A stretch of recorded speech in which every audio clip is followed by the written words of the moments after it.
আসসালামু আলাইকুম, সবাইকে আমার রান্নাঘরে স্বাগতম। আশা করি আল্লাহর রহমতে সবাই ভালো আছেন। মজাদার একটা মাছের রেসিপি নিয়ে চলে এলাম। আজ রান্না করব শিং মাছের ভুনা, আর এটা সাদা ভাতের সাথে খেতে দারুণ মজা। এখানে আমি শিং মাছ নিয়ে নিয়েছি। শিং মাছটা কেটে ধুয়ে পরিষ্কার করে নিয়েছি। শিং মাছ খেতে অনেক মজা, কিন্তু কেটে ধুয়ে পরিষ্কার করাটা অনেক কষ্ট। তো আমি এরকম সাইজের কয়টা শিং মাছ নিয়ে নিয়েছি। আপনারা আপনাদের সাইজ অনুযায়ী শিং মাছ নিয়ে নেবেন। তো আমি এইখানে একটা কড়া বসিয়ে দিলাম চুলার উপরে। তো আমি কিন্তু চুলাটা অন করি নাই, অফ অবস্থাতে চুলাটার উপরে কড়া বসে মাছগুলো দিয়ে দিচ্ছি।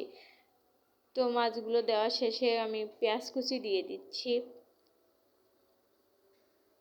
টমেটো কুচি দিয়ে দিচ্ছি একটা,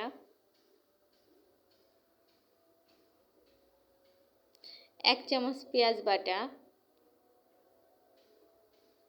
হাফ চামচ রসুন বাটা,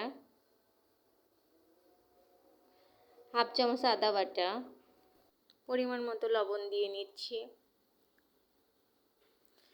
হাফ চামচ হলুদের গুঁড়া, হাফ চামচ শুকনো মরিচের গুঁড়া, হাফ চামচ ধনিয়া গুঁড়া,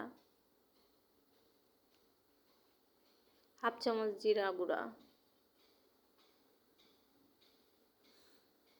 এবার এইখানে পরিমাণ মতো তেল অ্যাড করব। তো আমি আমার পরিমাণ মতো তেল দিয়ে নিয়েছি। এবার মশলার সাথে মাছগুলো সুন্দরভাবে মাখিয়ে নিব, যাতে মশলাটা ভালোভাবে মাছের সাথে মেখে যায়। আর আমি আপনাদের সাথে আজকে যে রেসিপিটা শেয়ার করতেছি, এটা হলো আমার আম্মু শেখানো রেসিপি। তো আমার মশলাটা সুন্দরভাবে মাছের সাথে মাখানো শেষ। এবার পরিমাণ মতো পানি দিয়ে দেব।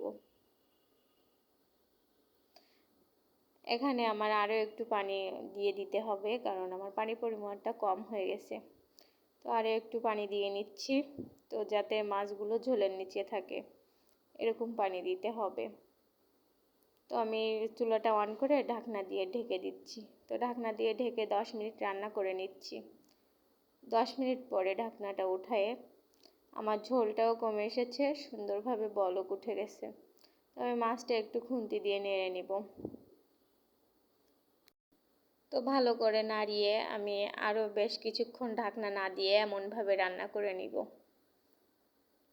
তো আমার এই তো দেখেন আমার আরও বেশ কিছুক্ষণ পরে আমার রান্নাটা, তো ঝোল আমার কমে গেছে, যেহেতু আমি ভুনা করব। তো ঝোলটা আরও একটু শুকিয়ে ফেলছি। এবার একটু নেড়ে দিব যাতে নিচে লেগে না যায়।